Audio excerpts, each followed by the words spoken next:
Hello जी, क्या हाल चाल है आपके? So I quickly want to tell you one thing. मतलब मैंने इतनी जल्दी में मैं ये वीडियो बना रही हूँ कि मैंने रिंग लाइट भी नहीं लगाई, वो पीछे रखी हुई है। जो लाइट ऑन थी रूम में, मैं कैमरा लगाया and I just started with it. School में ना एक चीज़ मुझे याद है कि मैथ्स वाले सर मेरे किया करते थे कि जैसे मानो कि हम रजिस्टर भूल गए हैं और उन्होंने आज होमवर्क दिया था कोई, और अब हम खड़े होकर कह रहे हैं, एक्सक्यूज़ दे रहे हैं कि सर वो ना रजिस्टर नहीं लाए हम। तो सर कहते थे अब 10 बार या 50 बार लिखो that I will never forget my register at home. या उन्होंने कोई हमसे फॉर्मूला पूछा, इक्वेशन पूछी और याद नहीं है, तो अब वो 100 बार लिखो उस चीज़ को। और ये वो क्यों करवाते थे हमसे कि हमारे दिमाग में बैठ जाए इसके बाद कि जब भी होमवर्क मिलेगा रजिस्टर घर पे भूल के नहीं आना है, या ये फॉर्मूला ऐसे है कि हम कभी ना भूलें। तो वो हर बार वो चीज़ 10 बार 50 बार 100 बार लिखवाते थे, और मैंने मतलब काफ़ी बार अलग अलग चीज़ों के लिए चीज़ करी है। So the same way life does this to us. अभी मैं बैठ के ऐसे चाय पीती पीती, मतलब मैंने ये सब क्यों सेट नहीं करा, मैं ऐसे चाय पीने के लिए आई थी यहाँ पर और रजिस्टर पेन लेकर। I was not feeling great, तो मैं ऐसी चाय लेकर और डायरी पेन लेकर बैठी थी। I was just asking myself how I am feeling lately. तो being a new mom I wasn't feeling great for obvious reasons. मतलब अच्छी चीज़ें भी हैं उसमें ऑफ कोर्स, पर कुछ मुझे ऐसा अनईजी सा महसूस हो रहा था अंदर। तो मैं पेपर पेन लेकर बैठी लिखने की, कैसा मुझे महसूस हो रहा है, ऐसा मुझे अच्छा सा क्यों नहीं लग रहा है। और अच्छा सा इसलिए नहीं लग रहा था क्योंकि मतलब मैं बहुत एक्टिव नहीं हूँ बहुत सोशल मीडिया पर, या जो मैं काम करती हूँ बहुत मैं एक्टिवली नहीं कर पा रही हूँ। There is not much creative ideas coming in my brain right now, क्योंकि ऐसे लगता है कई बार कि दिन लूप पर चल रहे हैं। Like I'm changing the diaper, feeding him, making him to sleep, then he'll get up again and then we'll do the same thing and then on and on and on। मतलब रात से सुबह हो गई, दोपहर शाम रात हो गई, ऐसा लगता है सेम चीज़ चल रही है। इस बीच में मैं फिर भी कुछ कुछ समय निकाल कर आके अपना थोड़ा बहुत काम कर लेती हूँ, but I wasn't feeling great कि मैं ये सब मैं अपना काम नहीं कर पा रही हूँ। एंड देन आई थॉट कि फिर मुझे वो हुआ क्या, deja vu. You know what deja vu is? कि ऐसा लगता है कि मैं इस सेम जगह पे पहले भी रह चुकी हूँ। मतलब मैं सेम ही चीज़ महसूस कर रही थी पहले भी। सो आई थॉट कि मैं कब महसूस कर रही थी, जब मैं एग्ज़ाम्स भी दे रही थी ना, तो मुझे लगता था यार सेम ही चीज़ हो रही है। मतलब मैं दिन रात पढ़े जा रही हूँ, मतलब रात हो रही है तो मैं पूरा पढ़ के सो रही हूँ, उठ रही हूँ, खा रही हूँ, फिर पढ़ रही हूँ, फिर मतलब सेम चीज़ लूप में पढ़ रही हूँ, खा रही हूँ, सो रही हूँ, फिर उठ रही हूँ, फिर पढ़ रही हूँ, खा रही हूँ, सो रही हूँ, तो यही चले जा रहा है।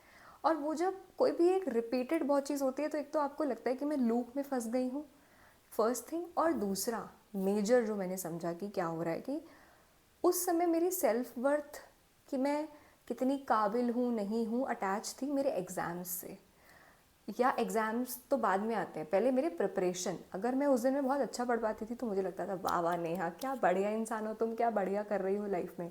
बट अगर मैं किसी भी रीज़न की वजह से देर से उठी या उतना अच्छा आउटपुट नहीं आया, मैं ऐसा फील करती थी ना उस दिन की क्या ही हो कर दिया आज मैंने, मैं कैसी ही इंसान हो गई हूँ। I use to dislike myself कि आज मैंने अच्छे से पढ़ाई नहीं करी है। तो उस समय मेरी वर्थ पूरी की पूरी कितनी काबिल मैं हूँ या नहीं हूँ अटैच थी कि मैं कैसा पढ़ पा रही हूँ। फिर जब एग्ज़ाम्स होते थे तो मैंने एग्ज़ाम कितना अच्छा लिखा है नहीं लिखा, उससे मेरी खुशी और वर्थ अटैच थी। फिर रिज़ल्ट आया तो रिज़ल्ट से अटैच थी। एंड फिर चलो क्वालिफाई हो गए। फिर जब मैंने चैनल बनाया तो my whole worth at a point of time was attach to मेरे वीडियोज़ कितने चल रहे हैं। मैं दिन में आई टेल यू 10-10 बार डैशबोर्ड खोल के चेक करती थी कि मेरे व्यूज़ कितने आए हैं, कमेंट्स कितने आए हैं, लोगों को पसंद। उस टाइम पहले तो थैंकफुली अब यूट्यूब ने डिसलाइक का बटन हटा दिया है, पहले तो डिसलाइक भी दिखते थे कि इतने लोगों ने डिसलाइक करा हुआ है। तो ऐसे धड़कनें बढ़ती थी वो देख के, and I use to feel really bad about myself कि यार मैंने कैसा वीडियो बनाया। 1000 लाइक आए मुझे उसकी चिंता नहीं रहती थी, पर वो जो 2 लोग ने डिसलाइक करा वो मेरे यहाँ दिमाग में घुसता रहता था। मुझे लगता था यार आई एम नॉट इनफ। फिर चलो वो फेज से फिर मैंने धीरे धीरे गेट ओवर करा, क्योंकि मैंने got a partner in my life, वो शादी वाला फेज आया तो फिर वो थोड़ा सा कम हो गया अटैचमेंट यूट्यूब के डैशबोर्ड से। then my whole self-worth was attached how people in at my in-laws place are liking me, how much they are liking me। मैंने करा तो क्या उन्होंने मुझे अप्रिशिएट किया, किया तो वाह वाह नेहा तुम क्या बढ़िया इंसान हो, और नहीं किया तो ओहो मैं तो कुछ भी नहीं कर पा रही हूँ जीवन में। So all the time like I am sharing it while I having smile on my face, पर भाई जब वो हो रहा था तो यहाँ पे छुरियाँ चलती थी। अगर मुझे किसी दिन मैंने कुछ बहुत अच्छा किया and nobody noticed it maybe or appreciated me enough, तो I use to feel like broken person कि क्या हो गया, क्योंकि मेरी सेल्फ वर्थ अटैच थी कि am I being noticed, am I being appreciated. And now today when I was sitting here right here, तो मेरे को लगा ये 3 बार पहले भी लाइफ में मैं सेम चीज़ महसूस कर चुकी हूँ। तो अभी मेरी सेल्फ वर्थ अटैच थी, जब मैं अभी रियलाइज़ कर रही थी कि अटैच, कि मैं कितनी प्रोडक्टिव रह पा रही हूँ, am I being consistent with my content creation or not, am I being active on channel or not, मैं वर्कशॉप कर पा रही हूँ नहीं कर पा रही हूँ। एंड देन आई थॉट कि हम जिंदगी में कब तक और कितनी चीज़ों से सेल्फ वर्थ अटैच करते रहेंगे। अभी मैं बैठे बैठे अपने बुढ़ापे तक सब इमेजिन कर लिया कि आज मेरे को लग रहा है कि बेबी छोटा है तो मैं अपना काम कर पा रही, इससे मेरी सेल्फ वर्थ अटैच है। कल को बेबी थोड़ा बड़ा होगा, स्कूल जाएगा, तो पहले फिर मैं दूसरों से अपनी पेरेंटिंग देखूंगी कि मैं कितनी अच्छी मम्मी बन पा रही हूँ, इससे अपनी सेल्फ वर्थ तोलूँगी। फिर जब बच्चा पढ़ने लग जाएगा, थोड़ा बड़ा होगा, तो उसका करियर कैसा जा रहा है पढ़ाई में, उसके नंबर से मेरी सेल्फ वर्थ अटैच होगी। पहले मेरे खुद के नंबर से मेरी सेल्फ वर्थ अटैच थी, फिर बच्चे के नंबर से मेरी सेल्फ वर्थ अटैच होगी। फिर जब और बड़ा हो जाएगा तो फिर शादी कैसी हो रही है, फिर उससे मेरी सेल्फ वर्थ अटैच होगी। फिर उसकी बहू से मेरा रिश्ता कैसा चल रहा है उस, तो मैंने कहा oh my god, this is going to be a never ending process. And we come here on this planet to learn some of the lessons. Maybe I am not learning the lesson that my self-worth is not attached to something outside of me. Maybe my self-worth should attach from the thing कि how am I feeling. इस situation को मैंने कितना nicely handle किया, इस situation में मैंने कितना मेच्योरली एक्ट किया, इस सिचुएशन में मैं अपना काम कूल रख पाई या नहीं रख पाई, क्योंकि ये मेरे कंट्रोल में है चीज़ें। एक्सटर्नल में मैं कहाँ तक सेल्फ वर्थ अटैच करती रहूँगी और कब तक करती रहूँगी।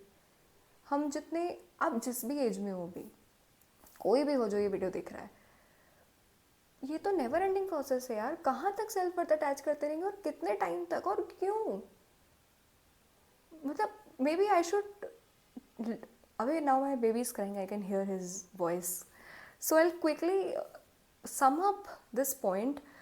एक बार look into your life right now. If you are unhappy, किसी भी वजह से अगर आप अनहैप्पी हो, look into your life right now and see कि ये कब तक करने वाले हैं हम, कहाँ तक कर चुके हैं, कि आप इस स्टडी फेज़ में हो यही चीज़ कर रहे हो।